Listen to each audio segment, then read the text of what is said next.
Okay, so this is the third video where we're going to start problem number 1, part B for the freshman 15 in flights.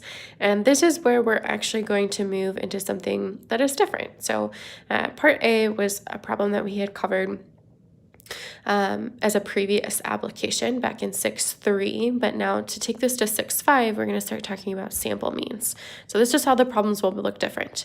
Instead of saying find the probability or what percentage or what proportion, however it's phrased, of one student, one whatever the context is, we're going to look at a sample of students and calculate their mean and compare that to other sample means of 20 students. So we have find the probability that a sample of 20. So instantly I'm thinking, okay, n is equal to 20. That is our sample size. Has a mean weight. So I know I am looking for an x bar, a sample mean. A mean weight gain greater, I know again, I'm going to go to the right, than 15 pounds or 6.8 kilograms. Again, I'm thinking in terms of kilograms. So what's new for this problem, or one of the new things for this problem, is that I have to check some conditions before I can draw my normal curve. So I look back over here at my central limit theorem. This is on the reverse page, and it says that for all samples of the same size n with n greater than 30. So my first thing I'm thinking is that for our sample, we only have a sample size of 20 and is not greater than 30. So I have to consider something else. I have to check my other condition. Is the original population normal? And thank goodness that's true for us. The original population were just those single weight gains, right? That was like this original problem. It said the weight differences were approximately normally distributed. So I am able to move forward with a normal curve because that original population is normal. So I'm going to go ahead and kind of write out what I think you should be writing for this problem. First, let's write what we want. We want the probability that those students have a mean weight gain, so that x bar is greater than my 6.8 kilograms. Okay, so I'm going to then check my conditions or check the requirements to see if I can use a normal curve. So I notice that n is equal to 20, which is less than 30, so that doesn't work. But the original, and I'm going to abbreviate here, or original population is normal. And I'm just going to put in a check mark there. I've checked that condition. I can move forward with a normal curve. So now I'm ready to draw my normal curve, but I need to know the mean and the standard deviation. So I'm looking back at those formulas again. So I know, oops, over here. Okay, I know that the mean, mu sub x bar, is equal to just mu, the mean for the population. So I'm going to go ahead and write that down as well. Sorry, I've got lots of flipping papers. So I know my mean, and I'm writing out the word just to make it really clear for you, but you don't have to write out the word every time, is this new thing, mu sub x bar. It is equal to mu, which was the mean for the population in this problem up here, which we remember is 1.4. And then I need my standard deviation. Again, I'm writing SD, you don't have to. What you do need to write is the sigma sub x bar. That is equal to, and this is the new thing we have a formula for, that's sigma divided by the square root of n. And again, this formula is located in the big ideas here. So we have the standard deviation is sigma divided by the square root of n. Okay, so let's fill in what that is. Sigma was the original population standard deviation, which was that 3, sorry about that, guys. My hand is shaking a little bit. So 3.5 divided by the square root of n, and n for us, again, is 20. So I have to calculate that, right? The mean is just given to me, but I have to calculate this one. So I'm going to take that in, 3.5 divided by, the square root key is above your x squared key. It's in blue, so I have to hit second, square root, and then the square root of 20. Hit enter. Okay, so obviously this has lots of decimal places. In general, we round to about 2 decimal places, and that will get us a pretty accurate estimation. But if you were really, really trying to be as accurate as possible, you would type in this part, the 3.5 divided by square root of 20, anytime you wanted to use it.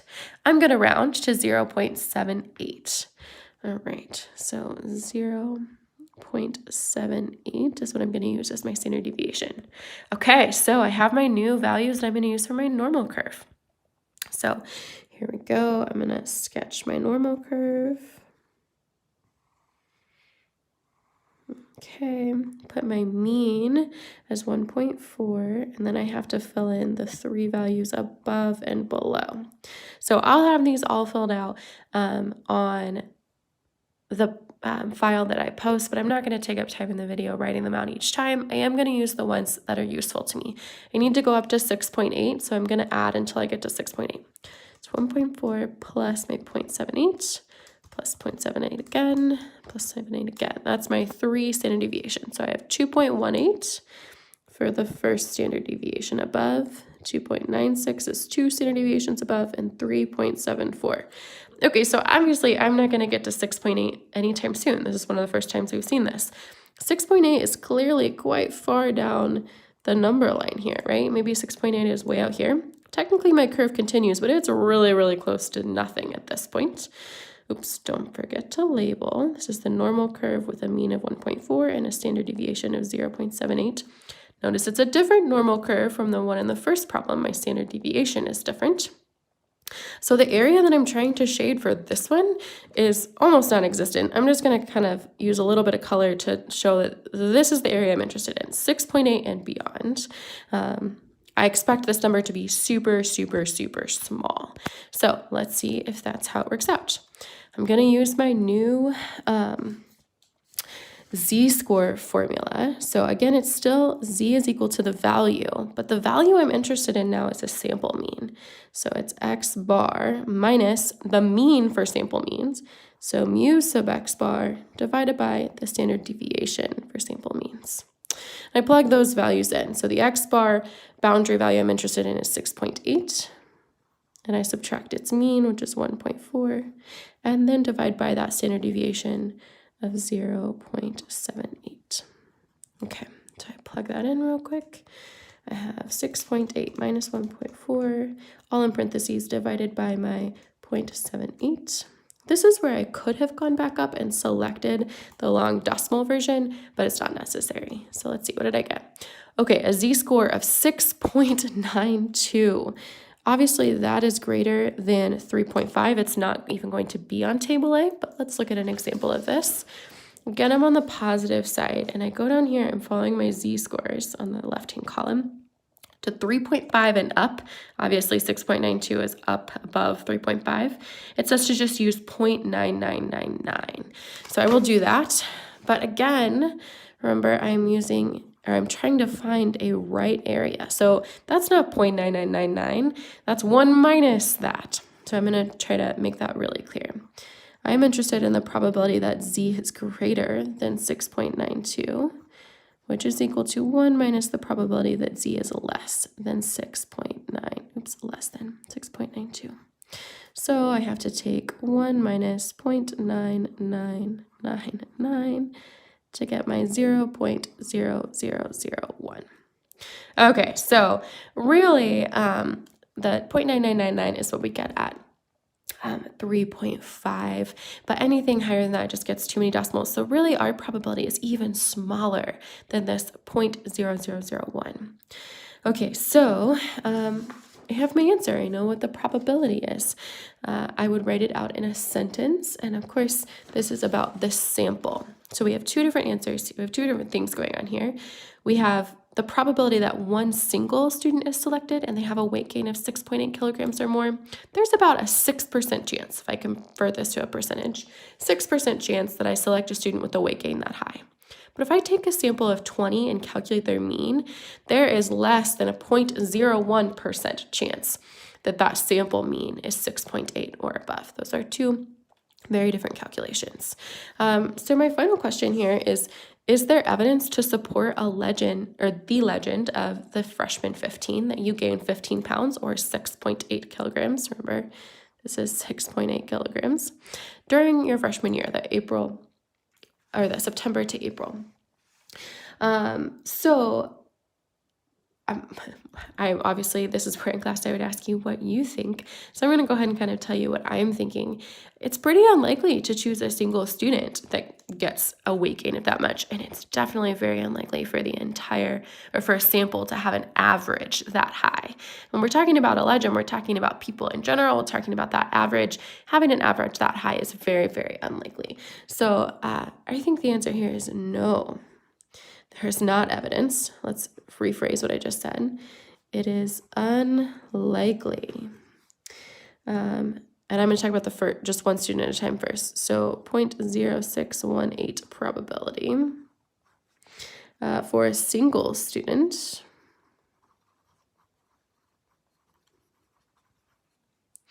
to have a weight gain of 15 pounds. And again, I'm indicating I got that from the 6.8 kilograms. And the average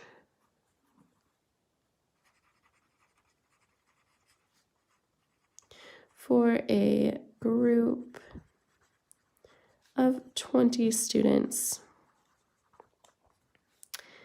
is very, very unlikely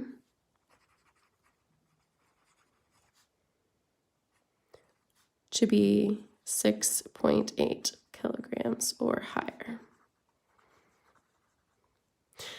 Okay, so we're going to start looking at some more problems in your homework that require you to do almost always both of these things. Look at a single individual and then look like a group and their sample mean. And then sometimes consider the practicality of those implications. Okay, so I'm going to go on and do the back page next.